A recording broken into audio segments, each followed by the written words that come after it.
Long before European ships arrived on the shores of what would become Canada, the land was a place of busy trade. Indigenous peoples had complex systems of exchange that had worked for centuries. They did not use coins or paper money. Instead, they used a system of barter. This meant trading goods and services directly for other goods and services. A hunter might trade beaver pelts for corn grown by a farming community. A skilled artisan might trade beautifully crafted tools for dried fish. This system was built on relationships, trust, and a deep understanding of the value of different items within their cultures and environments. It was a personal way of doing business, where every trade strengthened community ties. These early trade networks were vast and sophisticated. They stretched across the continent, connecting different nations and language groups. Items from the Pacific coast could find their way to the Great Lakes region. Shells from the Atlantic might be traded far inland. The most famous item used for trade was wampum. These were belts and strings made from polished shells, often white and purple. Wampum was not just money. It was also used to record history, mark agreements, and send important messages. It held great cultural and spiritual meaning. When the first European settlers arrived, they had to learn and adapt to these existing indigenous trade practices to survive and establish themselves. When French and English settlers began to build communities, they brought their own ideas about money. However, coins from Europe were very rare in the new colonies. The long and dangerous journey across the Atlantic Ocean made it difficult to transport large amounts of money. European governments also wanted to keep their gold and silver coins at home. As a result, the early settlers had to be creative. They often fell back on the barter system they saw being used around them. A farmer might pay the blacksmith with a sack of flour. A carpenter might build a fence in exchange for a side of salted pork. This worked for small, local transactions, but was not efficient for growing economies. The most valuable commodity in the early colonial economy was the beaver pelt. The fur trade became the engine of the economy, especially in New France. Beaver hats were extremely fashionable in Europe, and the demand for pelts seemed endless. For a long time, the beaver pelt became the unofficial currency.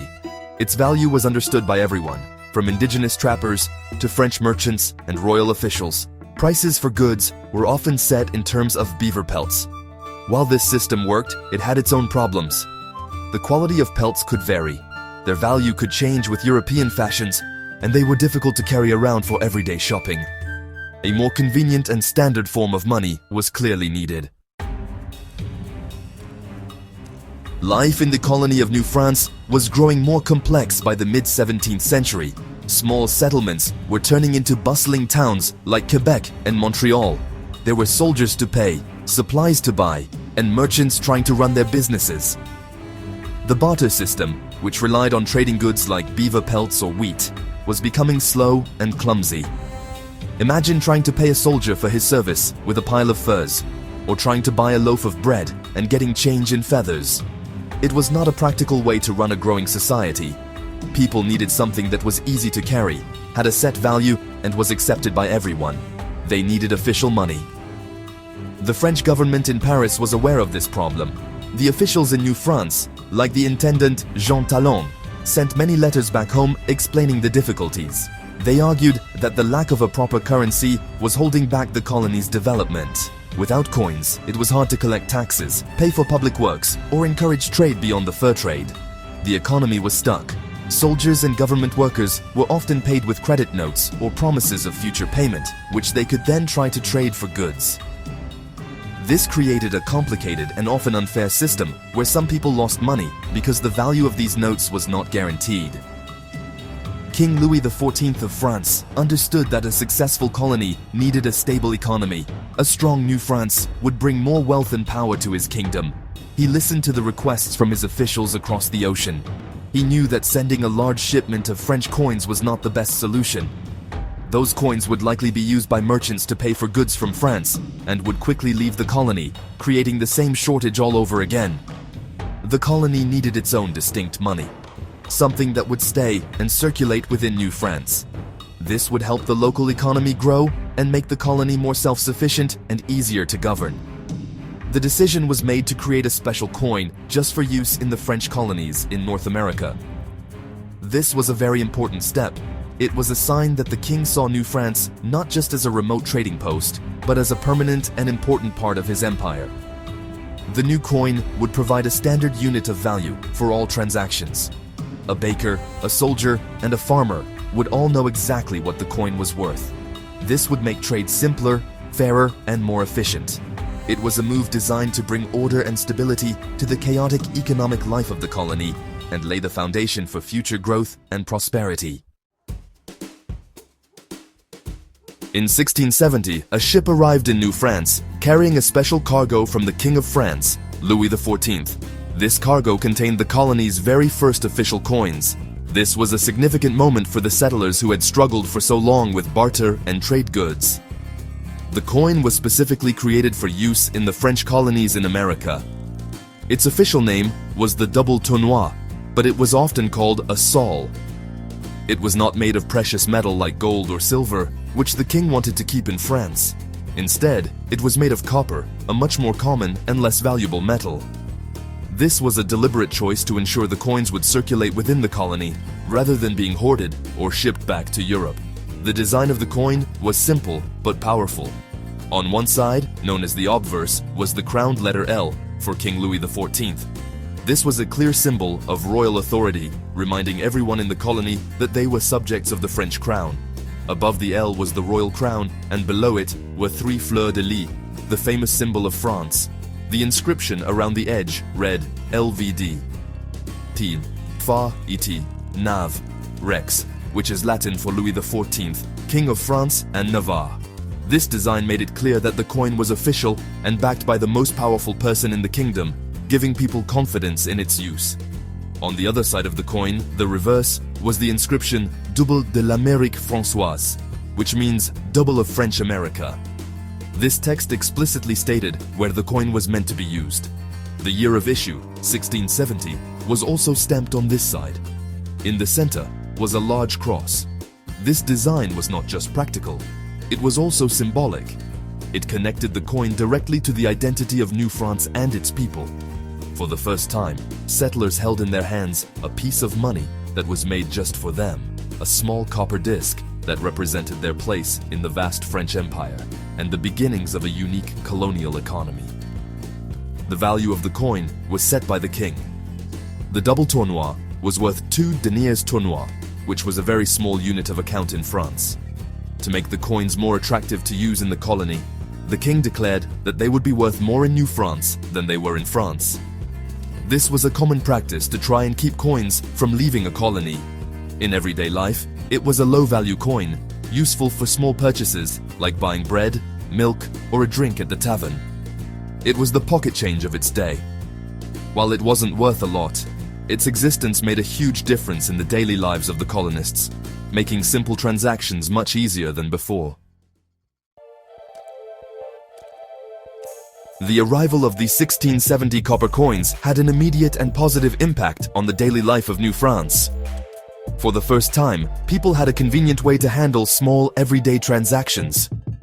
A soldier could finally receive his pay in something other than a credit note.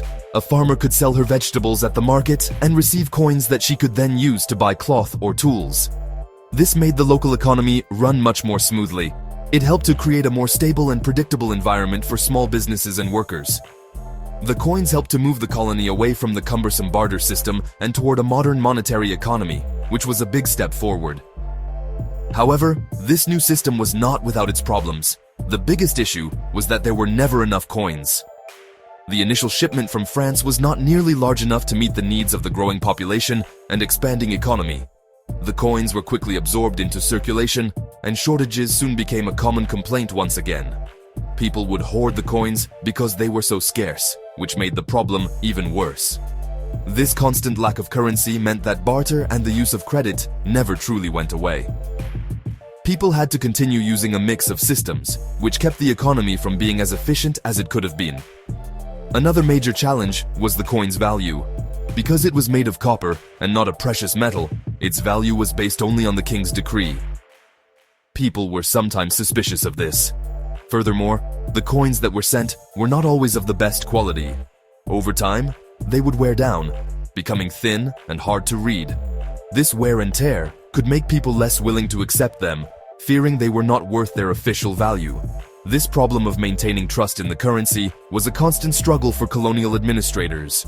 They had to find ways to convince the public that these small copper discs were indeed legitimate and valuable money. The experiment with the 1670 double tournois ultimately showed just how difficult it was to manage a colonial economy from across an ocean. The supply of coins was irregular, and the amount sent was always too little. After a few years, France stopped minting the coins for its American colonies altogether. The existing coins continued to circulate for many years, becoming more and more worn, but the fundamental problem of a coin shortage remained. The colonists and their leaders realized that they could not rely on France to provide for their monetary needs. They would have to find their own, more creative solutions to keep their economy moving. By the 1680s, the money shortage in New France had become, well, a real crisis. The government was especially hard-pressed because it just couldn't pay its soldiers. The troops were threatening to mutiny, and honestly, the colony's defenses were at serious risk. In 1685, the intendant, Jacques de Meules, came up with a brilliant and, pretty desperate idea. He didn't have any coins to pay the soldiers, but he noticed they all played card games. So, he gathered up all the playing cards he could find, cut them into different sizes, and wrote a value on each piece. Then he signed them and issued them to the soldiers as their official payment, promising to redeem them for real coins when the next ship arrived from France. This strange new form of money was surprisingly an instant success. The soldiers used the cards to buy food, supplies, and other goods from the local merchants. The merchants, in turn, accepted the cards because they trusted the intendant's promise that they would eventually be exchanged for silver coins. The playing card money circulated throughout the colony, working just like real money. It was a remarkable invention, born out of necessity. What started as a temporary fix for a single emergency payment became the primary form of currency in New France for over 70 years. It was a uniquely Canadian solution to a classic colonial problem. The system of card money became more formalized over time. To prevent counterfeiting, the cards were usually cut from a full deck with different shapes or sizes representing different values. For example, a whole card might be worth a large amount, a half card worth less, and a quarter card worth even less. The cards were signed by the intendant, the governor, and the treasurer general of the colony. When the annual shipment of funds arrived from France, the colonists could bring their card money to the treasury and exchange it for coins. The cards would then be officially burned, and a new set would be issued if needed. This system, while clever, definitely had its own set of issues. The French government was often slow to send the funds needed to redeem the cards, which could really shake public confidence. As the colony's expenses grew, especially during times of war, the government issued more and more card money without having the silver to back it up. This led to inflation, meaning the cards lost their value and people needed more of them to buy the same goods. When the British conquered New France in 1760, the French government refused to honor the outstanding card money, and it became worthless. Many colonists who held large amounts of it were financially ruined. Despite its messy end, card money remains a fascinating chapter in Canada's economic history. After the Treaty of Paris in 1763, New France officially became a British colony. This political change brought with it significant economic changes, especially concerning money. The French coins and the now worthless card money slowly disappeared from use. In their place came a confusing mix of different currencies. British pounds, shillings, and pence began to circulate, but they were in short supply, just as French coins had been. To make matters more complicated, merchants also used coins from other countries. Spanish silver dollars, known as piastres, were very common and highly valued because of their reliable silver content. American dollars also found their way across the border. This jumble of currencies created a chaotic situation for everyday commerce. A shopkeeper in Quebec or Halifax might have to be an expert in exchange rates, knowing how many British shillings a Spanish dollar was worth, or how many American cents equaled a French ACU. To bring some order to this confusion, the governments of the different British North American colonies, like Lower Canada, Upper Canada, and Nova Scotia, set official ratings, or values, for these foreign coins in local pounds. This helped, But the system was still very complicated. People longed for a simpler, unified currency that everyone could use and understand without complex calculations. The British government, like the French before them, was reluctant to ship large quantities of its own sterling coinage to the colonies. They preferred to keep it at home. Instead, they encouraged the colonies to use special trade tokens. These were privately issued coins made by banks, merchants, or other businesses. The most famous of these were the habitant tokens, issued by the Bank of Montreal starting in the 1830s. These tokens looked like real coins and often featured local symbols, like a Canadian farmer, habitant, or a beaver. They were widely accepted and helped to ease the coin shortage, but they were not official government money. The mix of British pounds, Spanish dollars, American cents, and private tokens continued for decades. While the official unit of account was the British pound, the Spanish and American dollar was often more popular in day-to-day transactions because of its decimal system. People found it easier to calculate prices in dollars and cents than in the complex British system of pounds, shillings, and pence. This preference for a decimal currency would become a major factor in the debate over what kind of money an independent Canada should adopt. The British era was a transitional period that highlighted the need for a truly Canadian monetary system. The mid-19th century was a time of great change and growing identity in British North America. The colonies were moving towards greater self-government, and with that came the desire for their own distinct institutions, including their own money. After years of debate, the province of Canada, which included modern-day Quebec and Ontario, made a historic decision. In 1857, it passed a law to officially adopt a decimal currency system based on dollars and cents, just like their American neighbors. This was a practical choice, but also a bold step away from the British system of pounds, shillings, and pence. The next step was to create a coin for this new currency. In 1858, the first coin bearing the name Canada was finally issued. This was the 1858 1-cent piece. Although it was for the province of Canada, it was not made in Canada. The Royal Mint in London, England, was tasked with producing this new coinage. The coin was large, about the size of a modern quarter, and was made of bronze. Its arrival was a moment of great pride and significance. For the first time, people in the province could hold a coin that was truly their own, representing their new currency and their growing sense of a unique Canadian identity, separate from both Britain and the United States. The design of the 1858 cent was elegant and symbolic. On the obverse, the head side, there was a portrait of Queen Victoria. She is shown wearing a laurel wreath in her hair, looking regal and classical. The inscription around her portrait reads, Victoria Dei Gratia Regina, which is Latin for Victoria, by the grace of God, Queen. This side of the coin clearly showed that Canada was still part of the British Empire. It balanced the new Canadian identity with the colony's continued loyalty to the Crown. The portrait was beautifully detailed and created by the Royal Mint's chief engraver, Leonard Charles Wyon. The reverse, the tail side, is what made the coin so special. In the center, it featured a wreath of maple leaves, tied together with a ribbon at the bottom. The maple leaf was already becoming a powerful symbol of Canada, representing its people and its vast natural landscape. Within the wreath, the coin's value, 1 cent, and the year, 1858, were clearly displayed.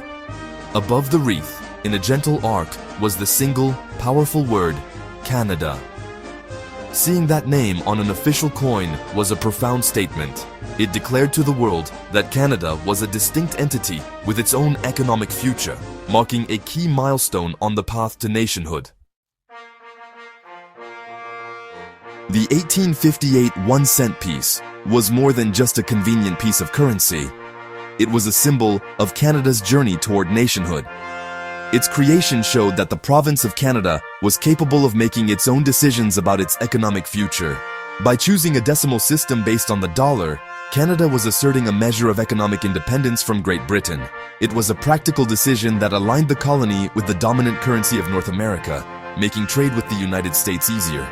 This choice demonstrated a new confidence and a forward-looking vision for the country that was beginning to take shape. Following the success of the 1858 cent, other denominations were introduced. In the same year, silver coins in values of 5, 10, and 20 cents were also minted. These coins also featured Queen Victoria on the obverse and a maple leaf wreath on the reverse.